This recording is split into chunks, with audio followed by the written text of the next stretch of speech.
Est-ce que vous êtes bergère? Non, je suis pas bergère. Contrairement à ce qu'on pourrait penser, vous n'êtes pas le premier à me poser la question. Mais du coup, moi, je suis salariée au sein d'une association qui s'appelle Auvergne Estive. On travaille donc à l'échelle de toute l'Auvergne et on vient en appui aux éleveurs qui sont organisés en collectif, qui font du pastoralisme dans l'Auvergne.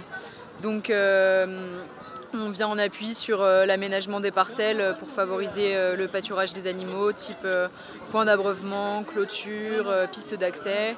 Et puis on vient aussi en appui sur plein de démarches administratives ou de déclarations auprès des différents acteurs du territoire pour faire en sorte que tout se passe pour le mieux. Et on fait aussi pas mal de sensibilisation auprès du grand public, donc auprès des randonneurs notamment, pour faire en sorte que... Je continue.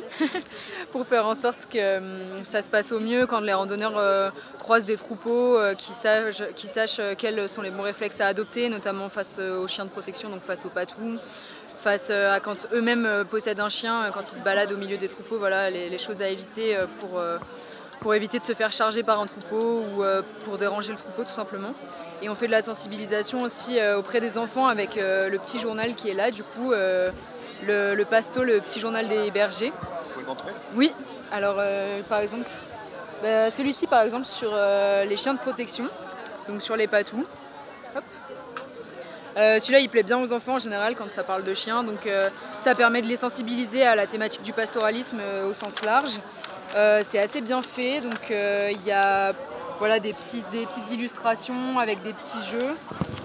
Il y a des posters aussi que les enfants peuvent mettre dans leur chambre.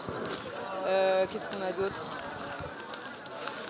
Et puis du coup, là par exemple, comment les chiens de protection sont-ils dressés? Donc on explique que le chien de protection il est dressé au sein du troupeau de brebis pour pouvoir ensuite, tout au long de sa vie, protéger les brebis d'une éventuelle attaque.